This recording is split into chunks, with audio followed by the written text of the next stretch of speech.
जय श्री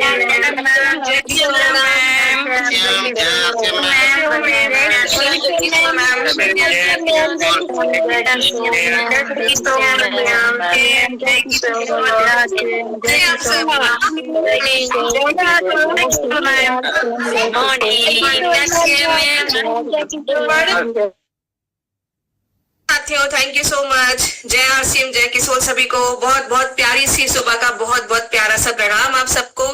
और मैं उम्मीद करती हूँ आज डे 7 में आप और एक्साइटेड हैं और कुछ नया सीखने, जानने, सुनने के लिए रेडी है ना? अच्छा ये बताइए, आप में से कितने साथी ऐसे हैं जो नोट्स बना रहे हैं? हर दिन क्या क्या सीखा, हर दिन क्या क्या जाना, उसके ऊपर नोट्स बना रहे हैं। मैंने काफी लोगों को देखा कि वो नोट्स बना रहे हैं। Very good. तो साथियों, आगे बढ़ने के पहले हम लोग रिवीजन करेंगे। रिवीजन इन द सेंस हम लोग अपने अपनी ट्रैकिंग करेंगे। यहाँ पर मैं आप सबसे कंफर्मेशन चाहूंगी, जिन जिन लोगों ने, जो अभी तक हम लोगों ने चैलेंजेस किए हैं, वो पूरे किए कि नहीं किए। चलेगा? चलिए, तो मुझे आप चैट बॉक्स में बताएंगे या मैं आपसे अपने ऐसे पूछती हूँ? चैट बॉक्स में बता सकते हैं, इशारे से भी बता सकते हैं, हाथ के इशारे से, ठीक है? आप सबने पानी पीना ज्यादा किया कि नहीं किया? 2 लीटर के आसपास पहुंच रहे हैं कि नहीं पहुंच रहे हैं? 1000 कदम से कितना स्टेप ज्यादा चलना शुरू किया कि नहीं किया? 10 मिनट की वॉक को बढ़ाया तो थम्स अप देंगे। Okay good. तो आप लोगों ने ये 2 मेन काम जो बहुत ज्यादा जरूरी है हर दिन के लिए, वो आपने अच्छे से शुरुआत कर ली। अब बताइए, बैलेंस डाइट खाना शुरू किया? बैलेंस डाइट शुरू किया? खाना नहीं किया? थोड़ा थोड़ा कोशिश करिए। मैं जानती हूं ये थोड़ा सा मुश्किल हो जाता है, क्योंकि अगर स्पेशली महिलाओं के लिए बात किया जाए तो काम बढ़ जाता है ना? तो क्यों ना बैलेंस डाइट को पूरे परिवार को खिलाया जाए। इस हिसाब से उसको एडजस्ट कर लीजिए कि हमें अलग से अपना खाना कुछ नहीं बनाना, जो मैं बनाऊंगी वही सब खाएंगे, इस हिसाब से डिसाइड कर लिया जाए, है ना? तो ये हो गया बैलेंस डाइट। अब ये बताइए, जो एक योगा पोज था, श्वेता जी ने हमें सबसे पहले बताया था, लेग्स को आपको ऊपर चेयर पे रखने वाला, वो पोजीशन आपने किया ट्राई? वो आसन किया आप लोगों ने? कुछ बेटर फील कर रहे हैं आप एनर्जी लेवल्स में, सब चीजों में? ओके, देन नेक एक्सरसाइज किया? नेक एक्सरसाइज किया? ताड़ासन किया? नहीं किया? अभी कर लीजिए। देखिए, हम पहले क्या करते थे, इसको अंगड़ाई की तरह लेते थे, बट ये अंगड़ाई नहीं है, अभी ताड़ासन हो गया, ठीक है ना? ये ऐसे हो गया और ये ऐसे हो गया। स्ट्रेचिंग कर लीजिए और इसी को थोड़ा ऐसे से कर लीजिए, बैठे बैठे ही कर लीजिए। तो ये हो गया अपना ताड़ासन। आपको हर जगह स्ट्रेच महसूस करेंगे आप, तो आपकी नसों को भी थोड़ा सा, उनके लिए भी एक्सरसाइज हो जाएगी। चलिए, तो आप सबने बढ़िया से इसको कंटिन्यू रखा हुआ है और इसको बीच में छोड़िएगा नहीं, ठीक है? तो यहां पर अभी हम जानेंगे फिर से कि आज श्वेता जी हमें क्या सिखाना चाहती है। तो आप जानने के लिए रेडी हैं? अपनी लोअर बॉडी का स्ट्रेंथ बढ़ाने की। आप रेडी हैं? मुझे बताइए ना, आप चैट बॉक्स में रेडी हैं आज के इस चैलेंज के लिए? अपनी लोअर बॉडी। चलिए ठीक है, मैं आप सबके बीच में वीडियो प्ले कर रही हूं और मुझे आप बताइएगा आपको वो दिखाई दे रही है और सुनाई दे रही है तो। और साथ साथ में कर भी सकते हैं, इसकी ज्यादा जरूरत नहीं, किसी इक्विपमेंट की जरूरत नहीं है आपको, एक दीवार चाहिए बस, आसपास दीवार ढूंढ लीजिए, आपका काम हो जाएगा। तो आप सब इसको कर भी सकते हैं। अपनी लोअर बॉडी का स्ट्रेंथ बढ़ाने के लिए हम अब वॉक कर रहे हैं, 1000, 2000, 5000 steps. But what about our upper body, right?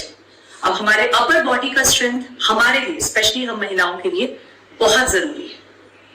Kitchen में काम करना हो, खाना बनाना हो, झाड़ू पोछा, बर्तन, कपड़ा, हर चीज में हमारा अपर बॉडी इन्वॉल्व होता है। और धीरे धीरे धीरे काम करते करते हमारे जो अपर बॉडी के मसल्स हैं वो घिसते घिसते कमजोर हो जाते हैं। तो उनको मजबूती प्रदान करने के लिए हम करते हैं पुशअप। पुशअप के बहुत सारे तरीके हैं, लेकिन मैं शुरू में आपको एक बहुत ही सिंपल तरीके का पुशअप बताऊंगी जो आप कहीं भी खड़े होकर के कर सकते हो। आपका किचन है, आपका टेबल है, बेडरूम है, बस आपको एक दीवार की जरूरत है। तो पहले हम इसे प्रैक्टिस करते हैं, देखते हैं ये कैसे किया जाता है। आप एक दीवार के ऊपर ऐसे अपने हाथ को रखें और आगे आए, पीछे जाए। पूरे हाथ पे आपका फोर्स होना चाहिए, जाना चाहिए जब आप पीछे जा रहे हो। 1 2 3 4 5। तो अभी पुशअप को आपको 5 बार करना है। जिनकी कैपेसिटी 10 बार की है वो 10 बार कीजिए। और अगर आप 10 बार बिना थके आराम से कर रहे हैं तो मेरे नेक्स्ट चैलेंज के लिए तैयार रहिएगा। ये एक इतना बढ़िया एक्सरसाइज है, इसे हम बोलते हैं कंपाउंड एक्सरसाइज। कंपाउंड एक्सरसाइज यानी कि एक साथ 2 से 3 मसल्स आपके इसमें ट्रेन हो रहे हैं, मजबूत हो रहे हैं। आपका ट्राइसेप्स, आपका बाइसेप्स, आपका कंधा शोल्डर और आपका चेस्ट। तो हमें अपने अपर बॉडी को मजबूत करना है और 100 डेज सेल्फ लव चैलेंज में एक बहुत ही स्ट्रॉन्ग वुमेन बनकर के बाहर आना है। Bye bye.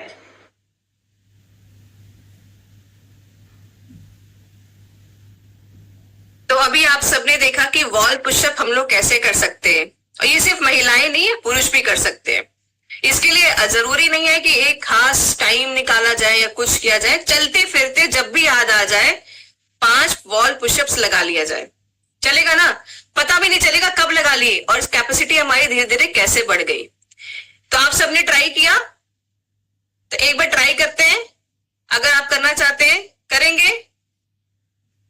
चलिए एक बार मैं मैम का वीडियो फिर से प्ले कर रही हूं, इनके साथ साथ आप सब करेंगे, ठीक है?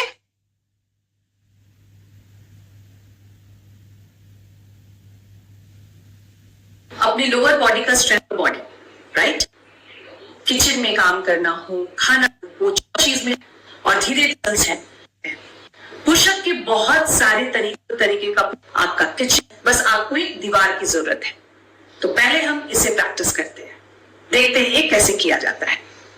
आप एक दीवार के ऊपर ऐसे अपने हाथ को रखें और आगे आए, पीछे जाए।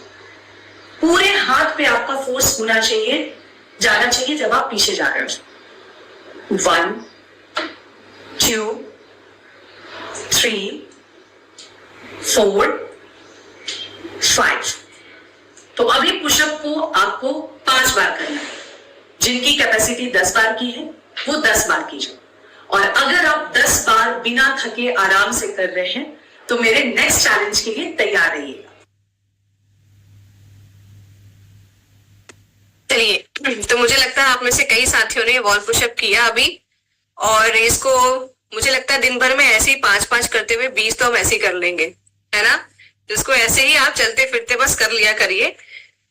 चलिए साथियों, अब हमारे बीच में जैसे आप जानते हैं कि हर दिन कोई ना कोई एक गेस्ट स्पीकर आता है जो कुछ ना कुछ इनसाइट डालता है, कुछ ना कुछ अपनी कहानियों के जरिए हमें कुछ सिखा जाता है, कुछ समझा जाता है, मोटिवेट कर जाता है। आज मैं ऐसे ही हमारे एक गेस्ट स्पीकर को बुलाना चाहूंगी हमारे बीच में। अब उनके बारे में अगर मैं आपको बताना शुरू करूं तो मैं आपको इतना बताऊंगी कि उनका 15 साल से अधिक का टीचिंग का एक्सपीरियंस है। टीचर एक हमारी जिंदगी में बहुत इंपॉर्टेंट रोल प्ले करते हैं। हम सबके लाइफ में, हम अगर स्कूल गए हैं, नहीं गए हैं, हम किसी से भी अगर कुछ सीख रहे हैं तो वो समझ लीजिए हमारे लिए वो हमारा गुरु है। हमारे लिए सबसे सर्वप्रथम जो हमें कह सकती हूँ कि यहाँ पर हमारे जो परम आदरणीय टीसी सर है, वो सबसे बड़े गुरु हमारे लिए है, जो कि गुरुकुल के जरिए हमें हर दिन कुछ ना कुछ सिखाते हैं। प्रियंका मैम, जिनसे हम हर दिन कुछ ना कुछ सीखते हैं। तो हमारे लिए तो हर वो इंसान जो हमें कुछ ना कुछ अगर सिखा के जा रहा है जीवन में, वो हमारा गुरु है। लेकिन यहाँ पर मैं अब ऐसे हमारे शख्सियत को बुलाना चाहती हूँ जिन्होंने, मैंने कहा ना, वो टीचर हैं, 15 साल से अधिक का उनका एक्सपीरियंस है। आपको पता है साथियों, उन्होंने अपनी मेहनत, अपने दृढ़ निश्चय के जरिए एक बार ठान के ऐसी ऐसी बीमारियों को मात दी है, मुंह की खिलाई है, जिसको शायद कई बार हम लोग या हमारे जो रिश्तेदार हैं या हमारी फैमिली में कुछ लोग हैं वो उसको अपने जिंदगी का हिस्सा मान लेते हैं और उन बीमारियों के साथ जीना शुरू कर देते हैं कि ये तो अब बीमारी ताउम्र रहेगी, ये तो नहीं छूटने वाली। ऐसी ही कुछ बीमारियां, खतरनाक बीमारियां थी उनको, अस्थमा और कुछ पेट के रिलेटेड समस्या थी। अपने जीवन के बारे में और वो ध्यान से बताएंगे, अच्छे से बताएंगे आपको किस तरीके से इन बीमारियों को उन्होंने मात दी। आज वो बीमारी मुक्त है, कोई भी बीमारी उनको नहीं है, इसके लिए मैं टचवुड करना चाहूंगी। और वो एकदम हेल्दी है एंड फिट है। तो मैं हमारे बीच में अरुणा जी को बुलाना चाहूंगी, अरुणा चंदक जी को बुलाना चाहूंगी कि वो आए, अपनी इस मोटिवेशनल स्टोरी से हम सबको मोटिवेट करें, क्योंकि मुझे लगता है कि हम भी कहीं ना कहीं कुछ कुछ चीजों को अपनी जिंदगी का हिस्सा मान चुके हैं और एक्सेप्ट करके उसी के साथ जी रहे हैं। आइए मैम, प्लीज वेलकम। जोरदार तालियों के साथ साथियों वेलकम करिए अरुणा मैम का। हेलो फ्रेंड्स, मैं सुनाई दे रही हूँ मैम? जी जी, मेरी आवाज? हाँ जी। मेरा सौभाग्य है कि आज मुझे आप सब लोगों के बीच में आने का मौका मिला। मैं प्रियंका जी का तहे दिल से धन्यवाद करना चाहूंगी कि उन्होंने मुझे इस आरसीएम परिवार के बीच में आने का मौका दिया। आरसीएम ने जो ये 100 दिन का जो सेल्फ लव का चैलेंज स्टार्ट किया है, ये सुनकर मुझे बहुत ही खुशी हुई, क्योंकि कहीं ना कहीं हम सब लोग करना तो बहुत कुछ चाहते हैं, लेकिन हम लोग सब इसमें रहते हैं कि हमारे पास समय नहीं है। हम औरतों के साथ एक बहुत कॉमन सी प्रॉब्लम है, सभी के साथ एक जैसी प्रॉब्लम है कि हम लोग एक ऐसा इंसान दुनिया में है जिसको इग्नोर करते हैं। आपको पता है वो कौन है जिसे हम इग्नोर करते हैं? हम सब लोग उसे इग्नोर करते हैं। हम अपने आप को इग्नोर करते हैं। हमें दुनिया के सारे काम करने, हमें हमारी सारी जिम्मेदारियां पूरी करनी है, हमें सब कुछ पूरा करना है, लेकिन हमें अपने आप को हम अपने पर ही ध्यान नहीं देना चाहते, कारण कि समय नहीं मिलता। और कहीं हद तक ये सच भी है, क्योंकि एक औरत माँ भी होती है, बेटी भी होती है, बहू भी होती है, पत्नी भी होती है, तो उसके पास ये सारी जिम्मेदारियां होती है और ऐसा हम सबके साथ है। लेकिन ये 100 दिन के चैलेंज में अगर आप इसे अपने अंदर लेके अगर पूरा करेंगे तो निश्चित ही आप में कुछ ना कुछ बदलाव जरूर आएंगे। मैं भी आप सब लोग में से ही एक हूँ। 6 साल पहले तक मैं भी ऐसा ही किया करती थी कि मुझे सब कुछ करना है, मुझे स्कूल जाना है, बच्चे भी पढ़ाने हैं, घर में अपने बच्चे भी पढ़ाने हैं, अपने घर का मुझे सारा काम करना है, लेकिन मुझे खुद पे ध्यान नहीं देना है। मैं अपनी एक कहानी आपको बताना चाहूंगी। जैसा अभी मैम ने बताया आपको कि मुझे कुछ बीमारियां थी, और वो बीमारियां इस हद तक थी कि जब भी मुझे उस बीमारी का अटैक आता था, कुछ लगता था, तो मुझे लगता था मैं आज ही मर जाऊंगी। इस हद तक मुझे वो बीमारियां थी। मैं बहुत सीवियर अस्थमैटिक थी। अस्थमा इतना ज्यादा था कि 500 मीटर पैदल चलना या अपने घर की एक सीढ़ी चढ़ना या कोई भी भारी वजन उठाना, ये मेरे लिए नामुमकिन सी ही बात थी। मैंने बहुत बार कोशिश भी करी थोड़ा चलूं, लेकिन मुझसे नहीं होता था। मैं चल ही नहीं पाती थी। मैं थोड़ा चलती, मैं अपने घर के हर जगह इनहेलर, आप सब लोग को पता होगा, जो अस्थमा का पंप होता है, वो अस्थमा का पंप मैं अपने घर की हर जगह रखती थी कि हो सकता है मुझे इस रूम में कुछ हो जाए या हो सकता था मुझे उस रूम में कुछ हो जाए। इतना डर मेरे अंदर था कि कब वो अस्थमा का अटैक आ जाएगा, और अगर मुझे वो पंप नहीं मिला तो मैं क्या करूंगी। तो मैं स्कूल के भी अपने जितने भी ड्रॉवर या क्लासरूम के नंबर ऑफ पंप्स मैं हर जगह रखती थी, क्योंकि एक डर सा बैठा हुआ था, क्योंकि बहुत बुरी तरीके से वो अस्थमा था। जब वो अस्थमा होता था या जब उसका अटैक आता था तो I was not able to take breath, means मेरे को सांस ही नहीं आती थी। ऐसा लगता था किसी ने मेरा गला पकड़ के बुरी तरीके से दबा दिया है। जब रात को मैं अपने बेड पे सोती थी तो वो पंखा जो ऊपर से चलता था, वो पंखा मुझसे बर्दाश्त नहीं होता था। जो उसके हवा का प्रेशर मेरे फेस पे आता था, नोज पे, तो वो हर वक्त ऐसा लगता था कि कोई गला पकड़ के दबा रहा है और मैं अभी मर जाऊंगी। उसके बाद एक दिन मैं न्यूज देख रही थी, सुधीर जी चौधरी की जो न्यूज आती है जी न्यूज पे, उस पे मैंने एक सोल्जर का वीडियो देखा, इंटरव्यू था वो किसी सोल्जर का। उस सोल्जर को 15 बुलेट्स लगी थी, यानी 15 गोलियां लगी थी उसको, जो भी वॉर में वो था। बट कहते हैं ना कि भगवान ने अगर लिखा हुआ है कि जीना है तो जीना ही पड़ेगा। तो 15 गोलियों के बाद भी वो जो भी सोल्जर था उसकी डेथ नहीं हुई, लेकिन उसके लंग्स जो थे वो केवल 15 से 20% काम करने लग गए। आपको पता है अगर लंग्स, जो हमारा ब्रीदिंग सिस्टम है लंग्स पे डिपेंड करता है कि जब हम सांस अंदर लेते हैं तो लंग्स फूलते हैं, जब बाहर निकालते हैं तो सिकुड़ जाते हैं। तो वो लंग्स जो सोल्जर के थे वो काम करना बंद कर दिए थे। तो लेकिन उसने अपने आप से एक प्रॉमिस किया और उसने ब्रीदिंग एक्सरसाइज चालू करी, जिन्हें हम सब लोग प्राणायाम बोलते हैं। उसने ब्रीदिंग एक्सरसाइज चालू करी। जिसके लंग्स काम नहीं करते वो बहुत ज्यादा ब्रीदिंग एक्सरसाइज नहीं कर सकते, क्योंकि एक लंबी सांस लेना ही मुश्किल हो जाता है। बट उस आदमी ने वो नहीं छोड़ा और 6 मंथ 8 मंथ तक वो जैसे उससे होती रही वो ब्रीदिंग एक्सरसाइज करता रहा। और जो उसके लंग्स 15-20% काम कर रहे थे उसने 70% तक पहुंचाया। क्योंकि लंग हमारी बॉडी का ऐसा पार्ट है जो ऑटोमेटिकली अंदर हील हो सकता है अगर हम कोशिश करें तो, कि हम अगर कोशिश करें तो उसकी कैपेसिटी को हम बढ़ा सकते हैं। जैसे एक बैलून होता है, जब आप पहली बार उस गुब्बारे को फुलाते हैं तो उसमें आपको बहुत जोर लगाना पड़ता है हवा अंदर डालने के लिए, क्योंकि वो बहुत टाइट होता है। लेकिन अगर आप एक बार बैलून को फुला देते हैं तो वो लूज हो जाता है। उसके बाद आप उस बैलून के अंदर हवा भरते हैं तो उसमें इजीली हवा भरनी आ जाती है। तो ऐसे ही हमारे लंग्स भी होते हैं कि हम जितना ब्रीद इन और आउट करेंगे, जितनी सांस अंदर और बाहर लेंगे, उतनी ही हमारे लंग्स की एक्सरसाइज होगी, हमारे लंग्स की कैपेसिटी बढ़ेगी। जब मैंने उस सोल्जर का वीडियो देखा तो मुझे लगा कि मेरे लंग्स तो फिर भी 50-60% काम कर रहे हैं। जिस आदमी के लंग्स केवल 15% काम कर रहे थे, जिसने अपनी सांसें नहीं छोड़ी, जिसने अपनी हिम्मत नहीं छोड़ी, मुझे तो कुछ भी नहीं हुआ था। मुझे बाय बर्थ ही ये अस्थमा की प्रॉब्लम थी, उसकी वजह से मेरे लंग्स काम नहीं करते थे। तो उसका वीडियो देखने के बाद मुझे अंदर से ये महसूस हुआ कि जब ये कर सकते हैं तो मैं क्यों नहीं कर सकती। तो मैंने सोचा कि मैं इसको स्टार्ट कैसे करूं, जब मुझे पता है कि ना मैं चल सकती हूँ बहुत ज्यादा, ना मैं कोई भारी वजन उठा सकती हूँ, ना मैं सीढ़ी चढ़ सकती हूँ। लेकिन एक अपने मन में एक बात सोची कि नहीं, किया तो जा सकता है। तो मैंने, हमारे पास में एक गार्डन है जो भिलवाड़ा से लोग हैं वो जानते होंगे, स्मृति वन करके।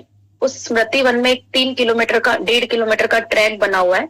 मैंने वहां जाना स्टार्ट किया। मुझे पता था मैं नहीं चल पाऊंगी, लेकिन मैंने चलना स्टार्ट किया। पहले दिन मैं गई, मैं 150 मीटर चल के वापस आ गई, क्योंकि 150 मीटर में मेरी सांसें ऊपर नीचे होने लग गई। अगले दिन गई, फिर से 150 मीटर, ऐसे करके करते मैंने 2-3 दिन 4 दिन गई। मैंने देखा कि मैंने अपना 150 मीटर को 200 मीटर पे शिफ्ट किया है। 5-6 दिन में ही मैंने अपने 50 मीटर, अपने कुछ कदम मैंने वहां पे बढ़ाए हैं।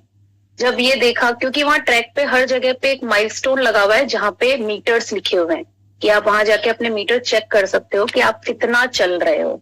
तो मैंने वहां पे रेगुलर जाना चालू किया। 5 दिन 10 दिन मैंने देखा धीरे धीरे धीरे मेरे वहां के जो कदम है वो भी बढ़ रहे हैं। सांसें भर रही थी, क्योंकि वो तो अंदर से जो चीजें थी वो तो ठीक तो थी नहीं। मैंने 500 मीटर तक जब मैं पहुंची तो थोड़ी सी अंदर से हिम्मत आई कि नहीं, 100-200 मीटर से 500 मीटर पे पंप लेना पड़ रहा था, वो नहीं था। 500 मीटर चलने के बाद वो पंप का जो स्प्रे है वो करना ही पड़ेगा, क्योंकि लंग की कैपेसिटी नहीं है। लेकिन एक दिमाग में पूरी बात सोच ली कि नहीं, अब करना ही करना है। तो रोज जाना चालू किया। 1 महीने बाद मैंने देखा कि मैंने जो उसका 1.5 किलोमीटर का जो ट्रैक था वो मैंने क्रॉस कर लिया। और मेरी जो पंप लेने की जो वो था कि मैं 500 मीटर पे ले रही थी या 700 मीटर पे ले रही थी, वो मैंने पूरे 1.5 किलोमीटर के उसमें सिर्फ एक बार पंप लिया और मैंने वो 1.5 किलोमीटर का राउंड वहां का पूरा कर लिया। मुझे बहुत खुशी हुई अंदर से कि वो 1 महीने 35 दिन के बाद की बात थी कि मैं जो 500 मीटर चलना मेरे लिए मुश्किल था उसको मैंने 1.5 किलोमीटर पे पहुंचाया। जब 1.5 किलोमीटर हो गया तो मैंने उसको कहा कि अब मुझे इसके 2 चक्कर करने, यानी कि मुझे अपना 3 किलोमीटर पूरा करना है। मुश्किल था मेरे लिए बहुत, लेकिन छोड़ा नहीं।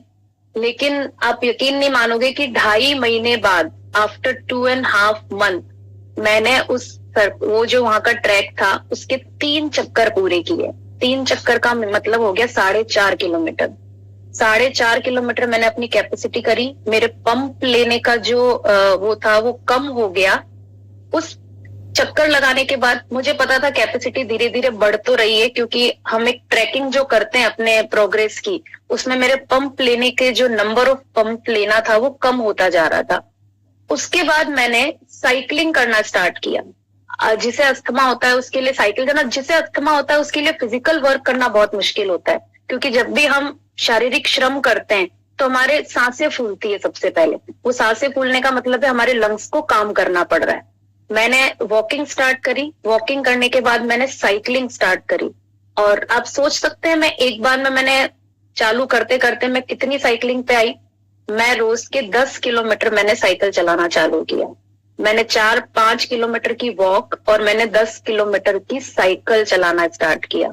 मैं अब मेरे घर वाले मेरी मतलब उन्हें विश्वास ही नहीं होता, क्योंकि उन्होंने मुझे हमेशा ऐसा देखा था कि जब भी मुझे अस्थमा आता, जब वो सब लोग हथियार डाल देते कि शायद आज ही चली जाएगी, और मैं खुद भी ऐसा ही सोचती थी कि शायद अभी ही मर जाऊंगी, अब इससे ज्यादा मेरी सांसें नहीं है। एक बीमारी हमारे बीच में, सबके बीच में आई थी, पूरी दुनिया उस बीमारी के बारे में जानती है, कोविड-19। उस कोविड-19 में कहाँ पे इफेक्ट आ रहा था, आप सब लोग को पता ही होगा कि वो इफेक्ट कहाँ पे था। वो इफेक्ट पूरी तरीके से हमारे लंग्स पे था। वो अटैक, जो उस वायरस का अटैक था, वो हमारे लंग्स पे था। तो जिन्हें जिन्हें सांस की बीमारी थी या जिन्हें जिन्हें अस्थमा था, या तो वो बहुत ज्यादा परेशान हुए हैं या वो हमारे इस दुनिया से ही चले गए, क्योंकि मेरी जान पहचान में ही ऐसे बहुत लोग हैं जो अस्थमैटिक थे और वो कोविड-19 में नहीं रहे, और या फिर जो अस्थमैटिक थे वो बहुत ज्यादा हॉस्पिटलाइज हुए, हॉस्पिटल में एडमिट रहे, और बहुत ज्यादा उन्हें ट्रीटमेंट के बाद, और वो आज भी परेशान है, क्योंकि जो कोविड-19 की मेडिसिन थी, वो मेडिसिन इतनी हैवी डोज थी कि वो उनके साइड इफेक्ट्स आज भी उनके शरीर में हैं। मुझे ऐसा लगता है कि अगर मैंने अपने आप को ठीक नहीं किया होता कोविड से पहले, तो या तो मैं उस कोविड में चली गई होती, या आज मैं भी उन्हीं लोगों में से एक होती कि जिन्हें वो इतनी दवाइयां मैंने ली, और उन दवाइयों से आज भी मैं परेशान हो रही होती। लेकिन मैंने अपनी चीजें बंद नहीं की। मैं घूमने में परेशान हुई, मैं साइकिल चलाने में परेशान हुई, लेकिन मैंने अपनी चीजें बंद नहीं करी। जब मैंने स्टार्ट किया, that time I was 36 years old, मैं 36 साल की थी। 1 साल तक मैंने ये सारी प्रैक्टिस करी, और मैं जब 36 इयर्स की थी तब मेरा वेट 76 केजी था। जब मैं वो 76 किलो की मैं थी, उस 76 किलो से उस 1 साल में मैंने अपना 16 किलो वजन भी कम किया। मैंने वजन कम करने के लिए सब कुछ नहीं किया था, मैंने सब कुछ किया था अपने आप को ठीक करने के लिए। लेकिन जब मैंने ये सब चीजें की, तो ऑटोमेटिकली मेरा वेट 76 से 60 केजी पे आ गया। तो फिजिकली भी मुझे बहुत अच्छा लगा। और सांस की जो मेरी बीमारी थी, आज की तारीख में मेरे घर में जितने भी पंप थे वो सारे एक्सपायर हो चुके हैं। मैंने उन्हें पिछले 4 साल से हाथ नहीं लगाया है। मुझे कोई पंप लेने की जरूरत नहीं है। मैं हर महीने में, मेरे हस्बैंड रात में सुबह में मुझे लेकर हॉस्पिटल भागा करते थे, क्योंकि जब वो अस्थमा का अटैक आता था और वो जब पंप से नहीं ठीक होता था तो मुझे इंजेक्शन लेना पड़ता था। वो इंजेक्शन लेने के 10 मिनट बाद शरीर में रिलीफ आता था और सांसें आने लगती थी। तो पिछले 4 से 5 साल में मैंने कोई इंजेक्शन नहीं लिया है, मैंने कोई पंप नहीं लिया है, किसी भी तरह की कोई डिजीज मेरी बॉडी में नहीं है। मैं पेट की बीमारी से परेशान थी।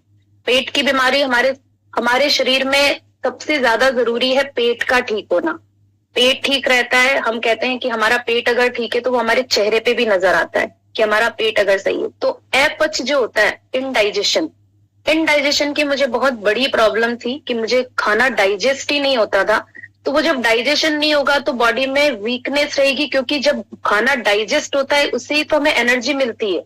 तो वो भी एक बहुत बड़ी, लेकिन ये सब एक्सरसाइज करने से, घूमने फिरने से ऑटोमेटिकली चीजें ठीक हो गई।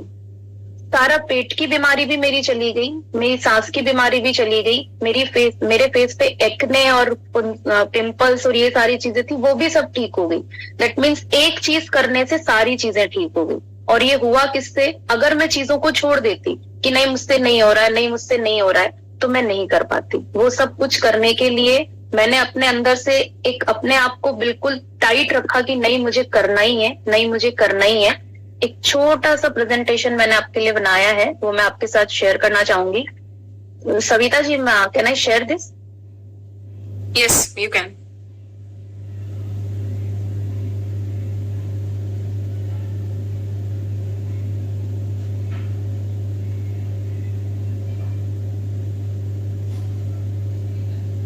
It is visible? Yes, it is. But it is not on full screen, no? It's okay. It's fine. Shall I share it with for you? Yes, yes. Okay. Okay. Is it visible now? Yes, it is visible. अनुशासन और संकल्प की सफल कहानी, ये मैं अपने लिए मानती हूँ। ये मुझे प्रियंका जी ने मौका दिया है ये सब बातें आपको बताने का, अदरवाइज तो ये सब मेरे अंदर ही था। मुझसे कोई पूछता है तो मैं बताती हूँ, लेकिन मैं प्रियंका जी का बहुत बहुत धन्यवाद करना चाहूंगी कि आप सब लोगों के साथ मुझे ये शेयर करने का मौका मिला। Ma'am please scroll down. स्वयं को वही देखभाल और ध्यान दे जो आप दूसरों को देते हैं, और अपने आप को खिलता हुआ देखिए। What is the meaning of this quote? कि आप सबका तो ध्यान रखते हैं, लेकिन आप अपने आप का ध्यान नहीं रखते। मैं भी करती थी ऐसा, सबका ध्यान रखती थी, उन चीजों में थक भी जाती थी, लेकिन अपने आप को कभी टाइम नहीं दिया। अपने आप को टाइम क्यों नहीं दिया? कि समय नहीं है। और हम सब ऐसा बोलते हैं कि हमारे पास टाइम नहीं है।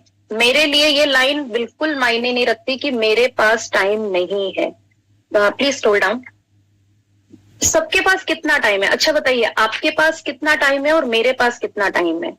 मुझे 7 घंटे का स्कूल जाना होता है, मेरे 2 बच्चे हैं, उन्हें पढ़ाना, मेरे घर का काम, मेरे घर में मेरी मदर इन लॉ, सबका काम। आपके पास भी 24 घंटे हैं और मेरे पास भी 24 घंटे हैं, और दुनिया के हर आदमी के पास 24 घंटे हैं। कोई भी ऐसा इंसान दुनिया में नहीं है जो इस 24 घंटे से ऊपर हो। लेकिन आप लोगों ने खुद ने ये लाइन या तो अपने मुंह से बहुत बार कही होगी, मैंने भी कही है। 6 साल पहले मैं भी कहती थी कि यार टाइम ही नहीं मिलता, यार टाइम ही नहीं मिलता। और अभी भी मैं अपने आसपास के लोगों को ये कहते हुए सुनती हूँ कि यार टाइम ही नहीं है। टाइम कैसे नहीं है? टाइम तो सभी के पास उतना ही है। मैं अपने बेटे को भी यही समझाती हूँ कि everyone is having 24 hours in a day. हर एक आदमी को भगवान जी ने बराबर का टाइम दिया है 24 घंटे का। लेकिन इस 24 घंटे को हम मैनेज कैसे करते हैं, ये एक बहुत बड़ी बात है कि हम कौन से चीज को कितना टाइम दे रहे हैं। हमारी प्रायोरिटीज, हमारी जो प्रमुखताएं हैं काम करने की, वो कभी कभी हमसे गलत डिसाइड हो जाती है कि हमको लगता है ये काम ज्यादा जरूरी है तो हम उसे करते हैं, ये काम कम जरूरी है, और उसमें हम खुद अपने लिए कभी जरूरी नहीं होते हैं। हमारी सारी जो टू डू की लिस्ट होती है उसमें हमारा नंबर या तो कभी आता ही नहीं है या फिर सबसे नीचे आता है। तो वो जो हम नीचे हमारा, लेकिन आप सोचिए, अगर मैं ही ठीक नहीं हूँ, अगर मैं ही अस्थमा से परेशान थी, मैं ही अगर 10 दिन पर 10 डेज बिस्तर पे हूँ, तो मैं कैसे बाकी के सारे काम जो मुझे करने हैं कि अपने बच्चों का ध्यान रखना है, या मुझे स्कूल जाना है, या मुझे मेरे घर का काम करना है, मैं कैसे करूंगी? मैं नहीं कर सकती क्योंकि मैं ही ठीक नहीं हूँ, और वो ही हम टाइम ही नहीं दे रहे हैं क्योंकि मुझे ठीक होने का समय नहीं है। तो सबसे पहले हमारा एक गोल जो मैंने डिसाइड किया था अपने लिए कि नहीं, मुझे ठीक होना है। I want to be fit, मुझे फिट होना है। फिट होने के लिए कोशिश करी, 1 साल लगा, कोई बात नहीं, किसी को हो सकता है, सबका शरीर अलग अलग तरीके का होता है। कोई हो सकता है 6 महीने में ठीक हो जाए, कोई हो सकता है 1 साल से उसे ज्यादा भी लग जाए, क्योंकि अपनी अपनी बॉडी अलग अलग तरीके से रिएक्ट करती है। तो सबसे पहले आप अपने लाइफ में एक गोल डिसाइड करें कि हमें करना क्या है, हमारे लिए हमें करना क्या है। एक गोल तो हमारे लिए भी होना चाहिए, हम सबके लिए कर सकते हैं तो खुद के लिए क्यों नहीं कर सकते। और हमारे 24 घंटे का जो दिन है, उस 24 घंटे में 888 मुझे किसी ने सिखाया है। मेरे अभी बिल्कुल आपने एक सही बात कही थी कि जो हमें छोटा सा भी कुछ सिखा दे, चाहे वो बच्चा ही सामने खड़ा हो, और वो हमें एक छोटी सी बात सिखा जाए, तो वो भी हमारा गुरु होता है। तो मुझे किसी ने सिखाया था 8 × 3।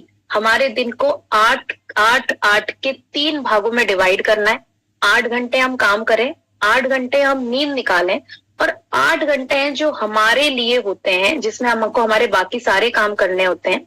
उसमें से मैं आपको ये कहना चाहूंगी कि उस 8 घंटे में से कम 45 मिनट केवल और केवल आप अपने आप को दें।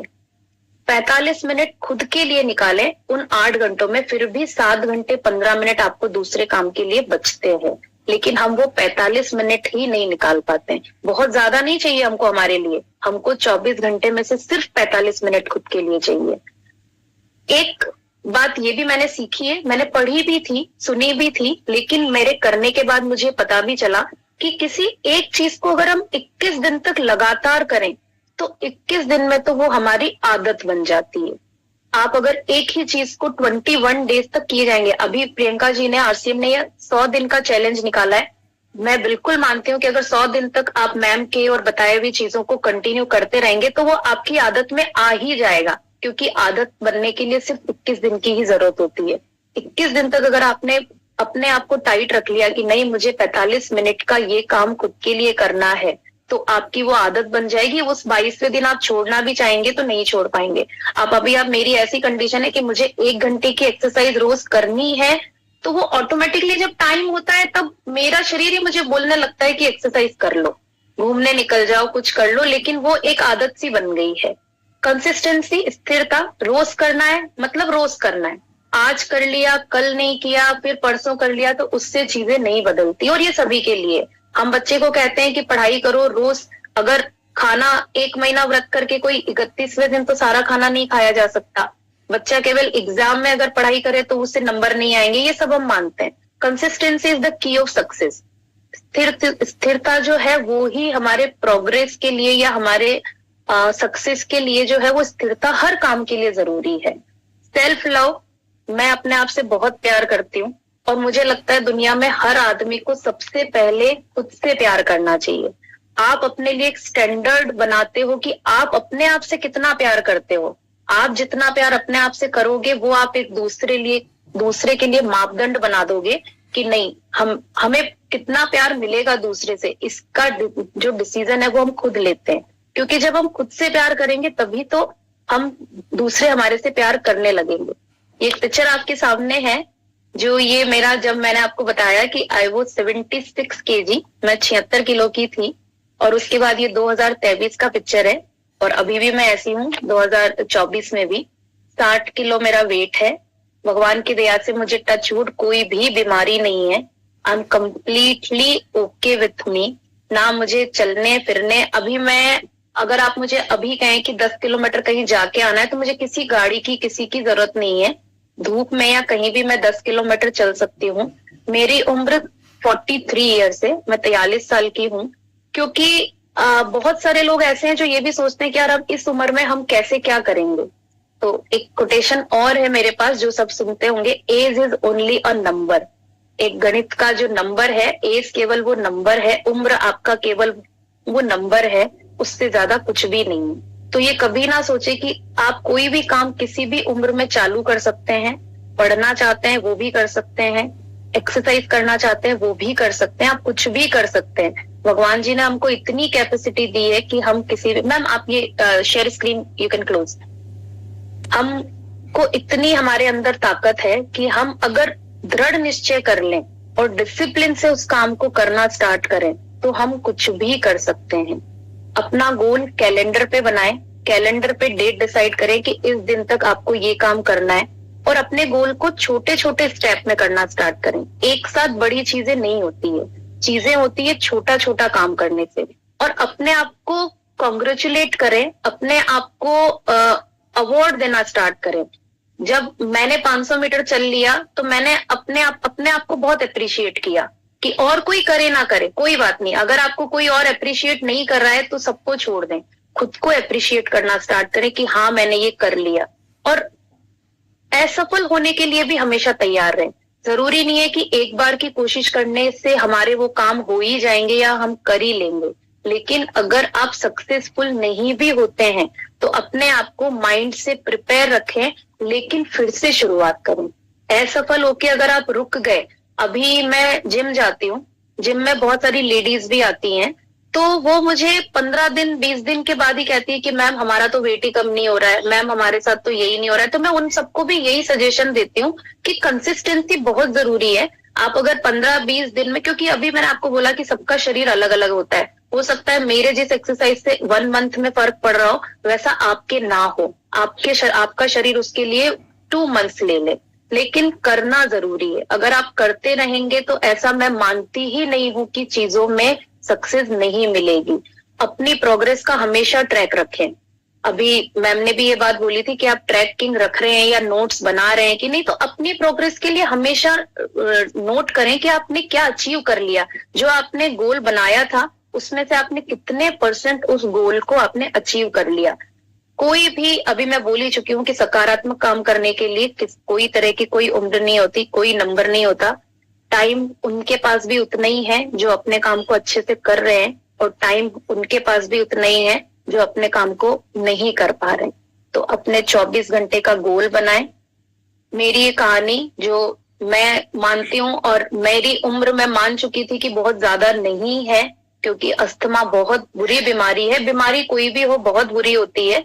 अभी मेरे आसपास के लोगों को जिनको अस्थमा है, उन सबको मैं बोलती हूँ कि अस्थमा ठीक हो सकता है, क्योंकि सब यही मानते हैं कि अस्थमा ठीक ही नहीं होता। अगर मुझे पैदा होने से ही अस्थमा था, जो बीमारी मेरी पैदाइश थी, क्योंकि मुझे अस्थमा विरासत में मिला है। मेरे पापा को भी था, मेरी मम्मी को था, दादा दादी, मम्मी को नहीं था, लेकिन उस घर में आने के बाद हो गया। दादा दादी सभी को अस्थमा, मेरे भाई बहन अभी भी है, क्योंकि जो बातें मानते हैं उनका थोड़ा बहुत ठीक हो रहा है, जो कर नहीं पाते उनका नहीं हो रहा है। तो मैं अपने आसपास बहुत अस्थमेटिक लोगों को देखती हूँ, तो उन सबको मैं यही सलाह देना चाहूंगी कि अस्थमा हमेशा की बीमारी नहीं है। आप चाहे तो इस अस्थमा को आप ठीक कर सकते हैं। तो आप में से जो लोग यहाँ जुड़े हुए हैं, 1000 लोगों को मैं अभी देख पा रही हूँ कि यहाँ हमारे साथ हैं, अगर उन्हें भी इस तरह की कोई भी बीमारी है, तो मेरी रिक्वेस्ट है आपसे कि आप अपने साथ कोशिश करना चालू करें।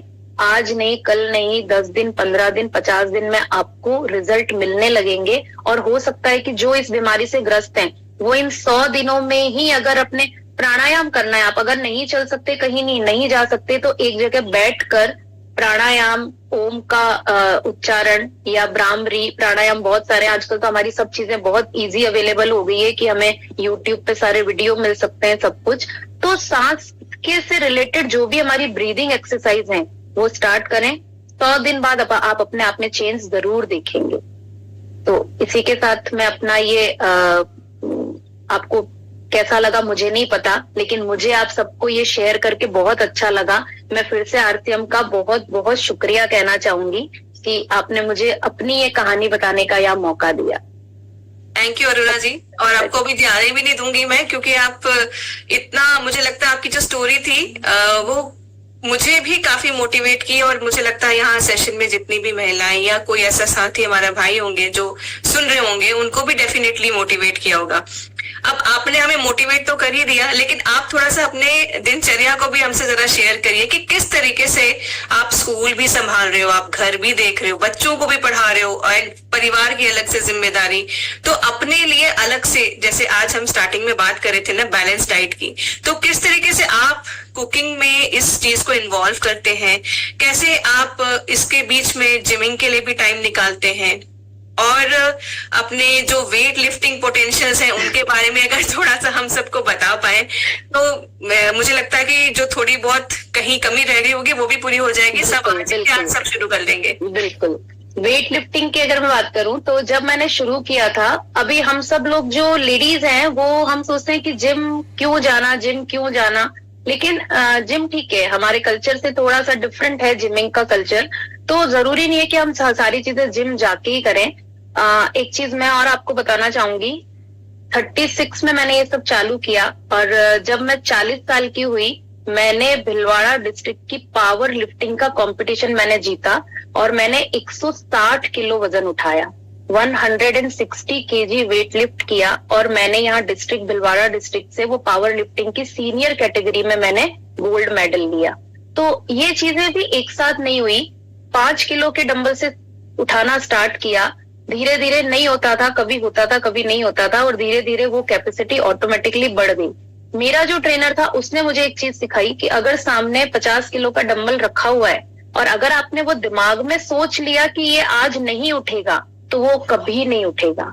लेकिन अगर आपने ये सोच के सकारात्मक सोच से उसको उठाया कि नहीं मैं इसे लिफ्ट कर लूंगी, तो वो मुझसे उठेगा। और बिल्कुल ऐसा ही होता था मेरे साथ, और ऐसा हमारे सारे कामों के लिए है। हम जैसा सोचते हैं वैसी वाइब्स हमारे अंदर से बाहर निकलती है। हमारा जो आसपास का एक वातावरण है वो पॉजिटिव या नेगेटिव हम खुद बनाते हैं। हमारी जो सोच है, हमारे जो शब्द है, वो ब्रह्मांड में घूमते हैं। हम जो चीज बोलते हैं वो हमारे आसपास घूमती रहती है। इसीलिए आपने अपने बड़ों को किसी को बोलते हुए सुना होगा कि हमेशा मुंह से पॉजिटिव बोले, क्योंकि जैसा हम बोलते हैं, जैसा हम सुनते हैं, वैसा ही हमारे साथ होता है। डाइट की अगर मैं आपसे बात करूं, जैसे अभी आपने शुरुआत में बोला कि पानी पीने से दिन स्टार्ट किया कि नहीं, 6 साल पहले मैं सुबह उठ के आधा ग्लास पानी भी नहीं पीती थी। आज मैं उठ के 1 लीटर पूरा पानी मुझे रोज सुबह पीना होता है। मेरे दिन की शुरुआत ही उस 1 लीटर या 1.5 लीटर पानी से होती है, जो मुझे उठ के थोड़ा सा गुनगुना करके वो पानी पीना होता है। उस पानी पीने के बाद उसके आधे घंटे बाद 1 घंटे बाद मैं चाय लेती हूँ। उसमें मैं शक्कर नहीं लेती। 1 चम्मच शक्कर से वैसे होता कुछ नहीं, लेकिन व्हाइट शुगर, हम व्हाइट पॉइजन कहते हैं शक्कर और नमक को। तो नमक और शक्कर हम हमारी डाइट में जितना कम करें उतना हमारे शरीर के लिए अच्छा है, क्योंकि ना नमक लिमिटेड नमक हमारी बॉडी को चाहिए होता है, लेकिन हम बहुत ज्यादा अगर सॉल्टी चीज खा रहे हैं तो वो हमारे लिए नुकसान करती है। और शुगर जो कार्बोहाइड्रेट है, वो शुगर तो हमारी ऑलरेडी बहुत सारे फूड्स में होता है, केवल शक्कर खाने से ही नहीं, वो शक्कर तो ऑलरेडी पॉइजन है। उस शक्कर को तो हम ना ही यूज करें। शक्कर के बहुत सारे ऑप्शन होते हैं, उन ऑप्शंस में से हम गुड़ को या किसी मीठा करने के लिए किसी और चीज को यूज कर सकते हैं। लेकिन ये जो प्रोसेस्ड शक्कर होती है, इसमें इतना ज्यादा केमिकल होता है कि वो हम देख तो नहीं पाते, पर वो धीरे धीरे हमारे शरीर को नुकसान करता है। स्कूल से आने के बाद मेरे खाने पीने का एक शेड्यूल मैंने बनाया हुआ है कि मुझे क्या खाना है और कितना खाना है, और हमेशा अपने खाने को छोटी छोटी क्वांटिटी में खाएं। एक साथ बैठ के खाने से अच्छा है कि आप उन्हीं चीजों को, अगर आप दिन की 5 रोटी भी खा रहे हैं, वैसे तो नहीं खानी चाहिए, सबकी बॉडी के अकॉर्डिंग होता है ये, तो उसे एक साथ ना खाएं, आप उसे छोटे छोटे टुकड़ों में खाएं। ऐसी चीजें खाएं उनके जिसमें आपको, हमारा पूरे शरीर की जो सेल है या कोशिकाएं जिसे हम बोलते हैं, वो प्रोटीन से बनी हुई है।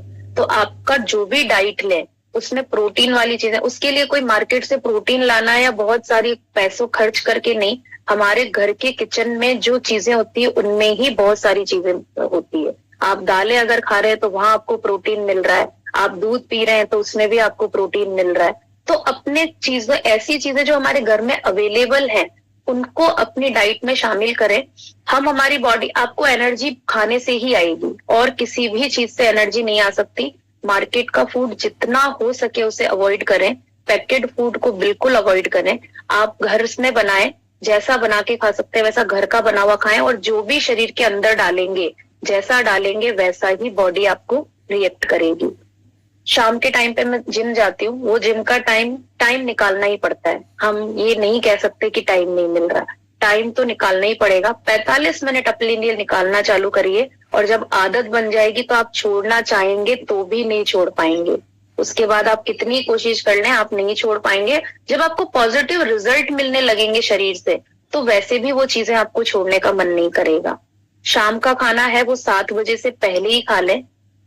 जब तक सूरज की रोशनी होती है तब तक हमारा डाइजेशन बहुत अच्छा वर्क कर रहा होता है, हमारी बॉडी जो है वो खाने को बहुत अच्छे से डाइजेस्ट कर रही होती है। इसलिए रात का टाइम का जो खाना है उसे अवॉइड करें, क्योंकि वो हमारे शरीर को बहुत मेहनत करनी पड़ती है अंदर से, जो हमें दिखती नहीं है। फिर उस फूड को हम अगर बाहर का फूड खा रहे हैं या रात को बहुत देर से खाना खा रहे हैं, तो बॉडी के अंदर के जो सिस्टम है वो वीक हो चुके होते हैं रात में तो हमारी बॉडी रेस्ट में चली जाती है, और हम क्या करते हैं, रात को खा के सो जाते हैं। तो वो बॉडी को बहुत ज्यादा मेहनत करनी पड़ती है। 7 बजे से पहले खाएं। कहते हैं, ये तो आपने सुना ही होगा कि सुबह का नाश्ता राजा की तरह करें और शाम का खाना भिखारी की तरह खाएं। ये तो हमने सबने सुना ही है ना। तो ये बिल्कुल सही बात है। शाम को जितना कम हो सके उतना कम खाएं, और सुबह जितना अच्छे से खा सकें। बट उसमें भी खाना क्या है, हेल्दी चीजें खाएं। फ्रूट्स जो अवेलेबल है, सीजनल फ्रूट जो भी अवेलेबल है, अगर अवेलेबल होता है तो वो खाएं। आप अपने डाइट में मिनरल्स, प्रोटीन, विटामिन, इन सबको शामिल करें, और वो सारा हमारे वेजिटेरियन फूड में अवेलेबल है। उसके लिए हमें दूसरा कहीं से कुछ भी लेके नहीं खाना, सिर्फ डिसाइड करना है। एक पेपर लेके अपना डिसाइड करें कि मुझे सुबह ये खाना है, दिन में ये खाना है, शाम को ये खाना है, ऑटोमेटिकली चीजें ठीक हो जाएंगी। और होता है, मैंने किया है इसलिए होता है। मेरी इस कहानी में कोई भी आर्टिफिशियल वर्ड्स नहीं है। जो मैंने अपने साथ किया है या जो मेरे साथ हुआ है वो ही सारा मैंने आपको बताया है। Thank you so much Aruna ji, thank you so much. तो साथियों, मुझे लगता है कि आज ये शायद मैम ने अपनी एक जो एलिमेंट थी, अस्थमा की जो प्रॉब्लम थी, उसके बारे में बात की। पर ऐसा शायद हम लोग की सबकी जिंदगी में कोई ना कोई ऐसी बीमारी जरूर होगी जिसको हम मेंटली एक्सेप्ट कर चुके हैं कि ये दिक्कत तो है, अब मैं इतना नहीं कर पाऊंगी क्योंकि मुझे ये दिक्कत है, मैं इतना नहीं चल पाऊंगी क्योंकि मुझे ये दिक्कत है। जैसे मुझे लगता है कि मैं धूप में बहुत देर रहूंगी तो मेरा सर फट जाएगा, मुझे इस सोच को हराना है।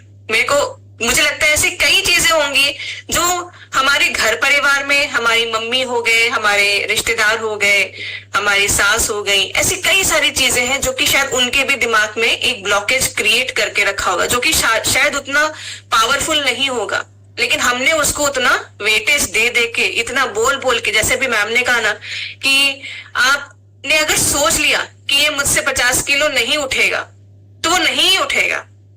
अगर मैंने सोच लिया कि नहीं मैं जा रही हूँ बाहर टहलने तो मुझे सर दर्द होगा ही होगा, हो सकता है हो, बट अगर सोच लिया तो वो चीज मेरे लिए करना मुश्किल हो जाएगा। जैसे मैम ने 150 मीटर से अपनी वॉक शुरू की और 3 किलोमीटर तक पहुंचाई, और इसके अलावा जो है भिलवाड़ा लेवल तक में उन्होंने गोल्ड मेडल तक लिया वेट लिफ्टिंग में।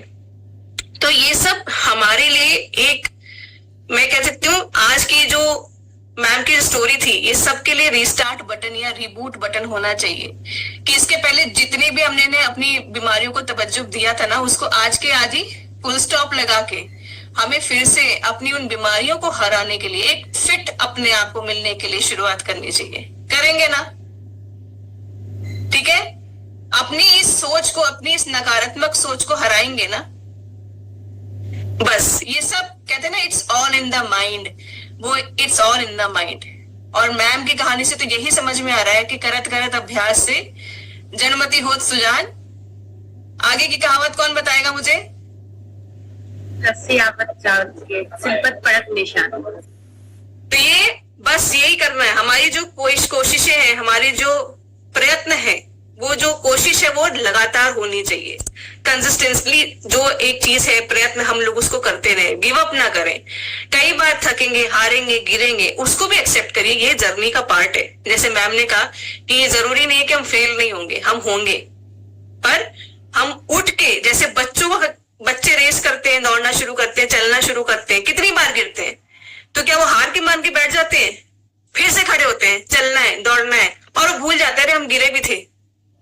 तो बस हमें अपने आगे की तरफ फोकस करना है, और वो जो दिमाग में बसा हुआ है ना, उसको बस हराना है किसी तरीके से। तो इसी उम्मीद के साथ हम सब लोग जोरदार तालियों के साथ मैम को थैंक यू बोलेंगे। ठीक है, मैं आप सबको अनम्यूट कर रही हूँ एक बारी, या आप अरुणा जी को अपने अपने फीलिंग्स एक्सप्रेस करते हैं।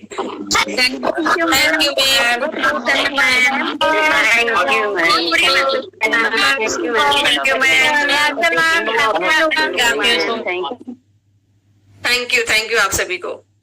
मैं आप सबके हैंड रेज देख के मुझे ऐसा क्यों लग रहा है आप सबके बहुत सारे सवाल होंगे, लेकिन अभी अपना और भी कुछ चीजें हैं आज हमारे कार्यक्रम की जो जुड़ी हुई चीजें हैं, जैसे कि प्रोडक्ट का पार्ट।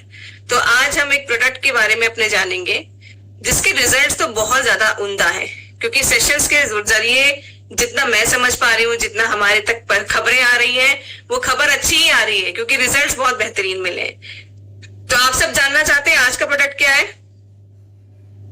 चलिए देखते हैं।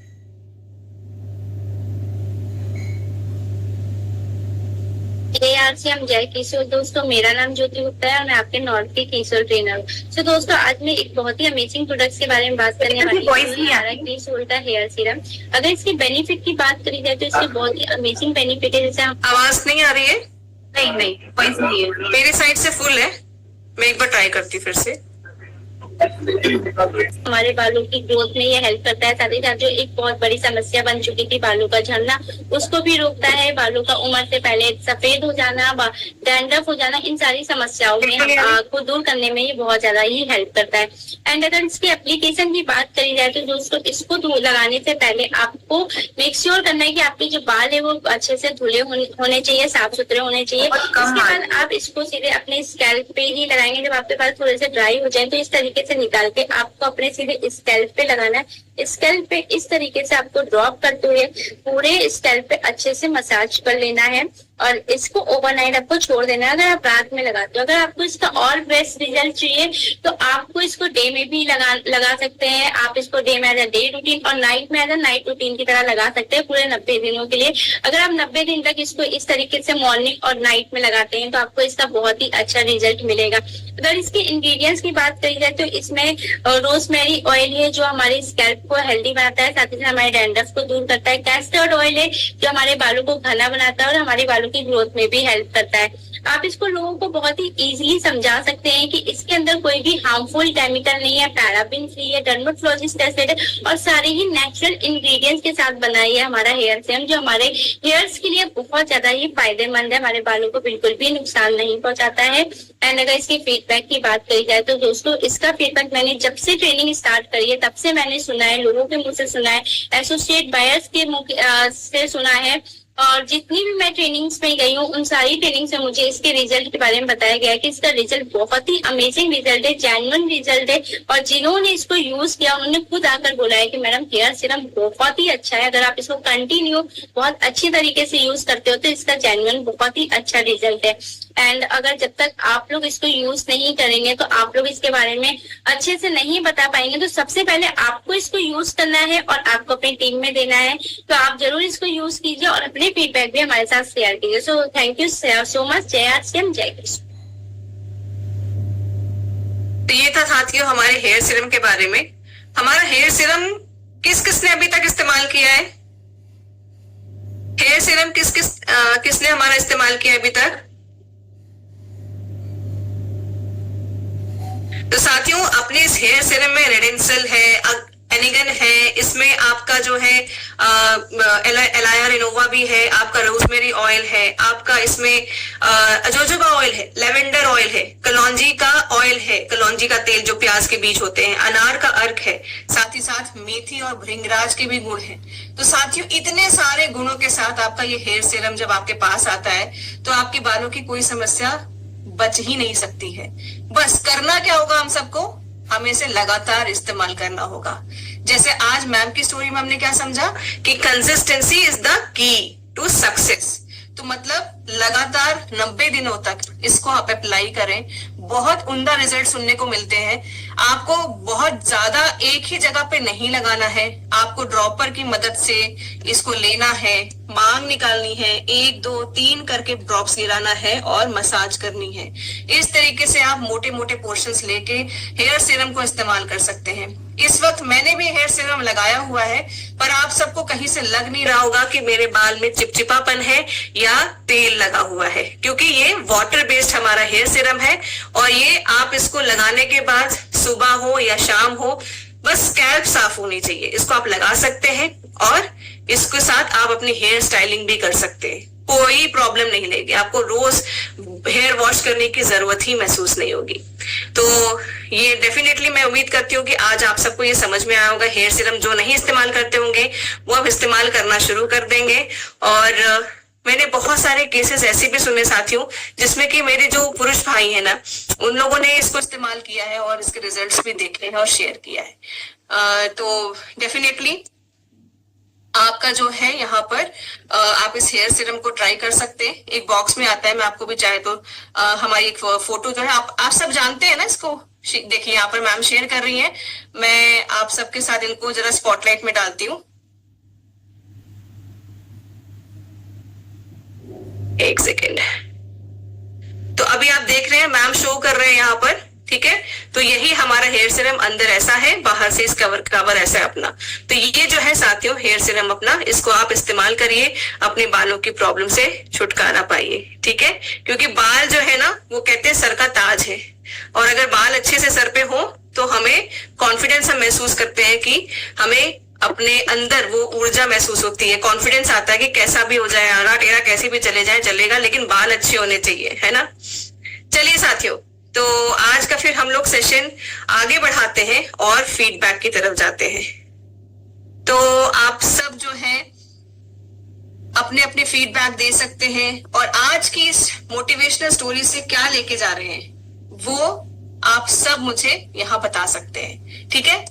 कि अभी तक जो हम लोगों ने चीजें सीखी, कैसे उसने आपकी लाइफ को बदला, और आज की जो स्टोरी थी, इसने तो एकदम समझ लीजिए जो छोटी मोटी इच्छा शक्ति की कमी भी रही होगी ना, वो पूरी भर दी होगी।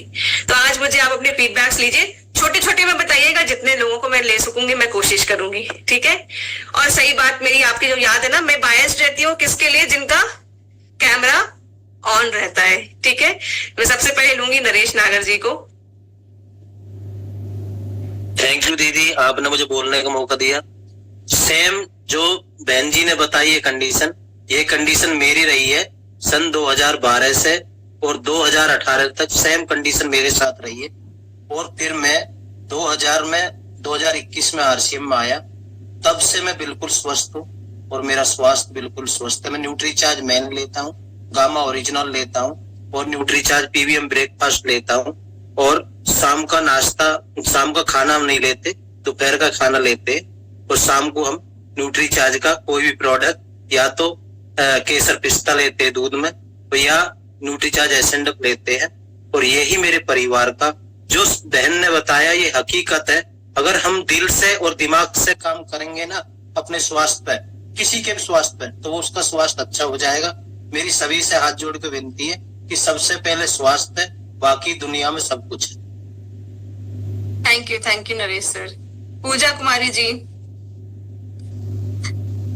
बहुत बहुत धन्यवाद मैम, और सबसे पहले थैंक यू मैम को। आज हमने फिर से, मुझे मैम ने याद दिलाया कि कैसा कंडीशन मेरा साथ भी हुआ था। मैं तो हिम्मत हार चुकी थी कि मैं बचूंगी ही नहीं, और ये 2022 का ही कहानी है, मेरा ज्यादा दिन हुआ भी नहीं है। तो हम पहले ही मान लेते हैं कि हमसे नहीं होगा, इसलिए हमसे वो चीज नहीं होता है। और जब हम मान लेते हैं और ठान लेते हैं कि नहीं मुझे ये करना है, तो वो चीज हमसे जरूर होता है। तो आज मैम से मैंने यही सीखा कि हमें ठानना है करने के लिए कि मुझे ये चीज करना है, और मैं आगे कोशिश जरूर करूंगी। बहुत बहुत धन्यवाद मैम। जय RCM. Thank you Pooja ji, thank you. Anjali ji. जय किशोर मैम, जय और किशोर। आपको भी बहुत बहुत ही धन्यवाद, क्योंकि आपको देखने से बहुत ही खुश होता है एक प्रियंका मैम आप। और आज का जो मैम ने बताया, उन्होंने मैम जो बताया है, हमें कुछ भी नियम हो, कुछ भी पालन है, 21 दिन का रूल हम लोग को मानना होता है। 21 दिन का रूल मानने से ही हम लोग सीख पाएंगे। तो मैं भी बहुत आलसी थी मैम, क्योंकि मुझे, हेलो जी जी बोलिए ना। नहीं आ रहे मैम, आपकी फोटो नहीं आ रही, कैमरा ऑफ हो गया। तो मैं भी बहुत आलसी थी, कुछ भी मतलब करूँ नहीं के लिए, मैं पूरी अच्छी सीख पाऊंगी और करूंगी मैम, यही मेरा। Thank you. सीमा नैन जी। जारसी मैम, थैंक्स मैम, आपने मुझे टाइम दिया। मैम मुझे सबसे अच्छा लग रहा है कि आपने जो ये 100 डेज का सेल्फ लव चैलेंज किया है, ये बहुत ही बेहतरीन रिजल्ट लेके आएगा। क्योंकि अगर हम इसके साथ 100 दिन जुड़ते हैं तो अपने आप हमारी आदत बन जाएगी ये सब करने की। मैं पानी नहीं पीती थी, और अब जिस दिन से हमने क्लास स्टार्ट की है ना, मैं 16 गिलास पानी के डेली पीती हूँ। और मैम इसकी बढ़ाऊंगी मैम मैं इसको, और अपना टाइम टेबल भी मैम फिक्स करना मैंने स्टार्ट कर दिया है। और हम इससे बहुत कुछ सीखेंगे मैम। मैं अपनी फ्रेंड को भी, कल मेरी किटी पार्टी थी, मैंने उन सबको मैम डिटेल से बताया कि भैया ऐसे कुछ एक क्लास चल रही है, आप सब भी इसको ज्वाइन करो। तो उनको भी बहुत खुशी हुई कि मैम मैंने अपना चैलेंज लिया और मैं इसको पूरा करूंगी। Thank you ma'am. Thank you. Monalisa ji. Thank you ma'am. जय आरसीएम, जय किशोर के लिए धन्यवाद। आज बहुत शानदार मैम का बात सुनते हुए अच्छा लगा, और मैं भी इस दौर से गुजरी हूँ, इस तरीके से नहीं। आपको पता है, बहुत सारे साथी को जो क्लोज है उनको पता है कि मेरा यूट्रस में ट्यूमर था, और ओटी के लिए डॉक्टर बोला था। जो था मैंने सिर्फ न्यूट्रिशन से और एक्सरसाइज करके, बहुत सारे साथी मुझे पहले भी देखे हैं, मैं कितना मोटी थी, अभी भी हूँ, उतना भी दुबला नहीं हूँ, लेकिन खुद का वेट कम करके मेरा ओटी भी नहीं हुआ है, वो ट्यूमर भी कहाँ चला गया पता नहीं, और मैं आज ठीक हूँ सिर्फ आरसीएम के बदौलत। लेकिन क्या था कि वो ठीक हो जाने के बाद ना वो छूट जाता है, मतलब अभी मैं ठीक हूँ ऐसा एक। लेकिन मैम आज वादा करती हूँ, हालांकि एक्सरसाइज वगैरह तो अभी 100 दिन के चैलेंज में ले ही रही हूँ, सब चल रहे हैं, लेकिन जो हार्ड वर्क जो था, जिस कारण मैं दुबला हुई और फिर इसको रिकवर किए, तो वो हार्ड वर्क मेरे जीवन से फिर बैक हो गया था। तो लेकिन आज वादा करती हूँ कि फिर से वो नौबत नहीं आए। तो आज से मैं फिर से वो योगा एक्सरसाइज जो करती थी 1 घंटे का जो रूटीन से, तो उसको स्टार्ट करूंगी। हाँ, टाइम मैनेजमेंट थोड़ा मुश्किल हो रहा था, लेकिन मैम के शेड्यूल से ये पता चल गया है कि रात का तो समय होता है, तो सोने से पहले भी हो, लेकिन ये आज से मेरा स्टार्ट रहेगा। और ये यहाँ पे, और इसीलिए आज मैं हैंड रेस की, मेरा इच्छा नहीं था, सोची थी लास्ट में एकदम 100 नंबर डे पे हैंड रेस करूंगी और बात करूंगी, लेकिन मुझे लगा कि एक बार कमिटमेंट जो कर दिया इतने लोगों के सामने, तो वो निभाना भी पड़ेगा, तो इसी वजह से आज 100 की, तो ये मैं करूंगी आज से definitely. Thank you so much Monalisa ji, thank you so much. तो मुझे लगता है मेरे साथ साथ आज आप सबने यहाँ पे भी बहुत सारी मोटिवेशन ली होगी और इस जर्नी में हमारी मदद भी करने वाली है। तो साथियों, अब समय हो चुका है पूरा हमारा और हमें लेना होगा एक दूसरे से अलविदा, लेकिन इस वादे के साथ कि कल फिर से हम लोग 10 बजे इसी लिंक पे फिर से मिलेंगे। तो कल मिलते हैं फिर से, ठीक है? वादा रहा? वादा रहा। चलिए ठीक है, फिर आपसे आज्ञा चाहती हूँ, कल फिर से मुलाकात करेंगे। खुश रहिए, मुस्कुराते रहिए, खुशियां बांटिए। जय श्री राम, जय किशोर।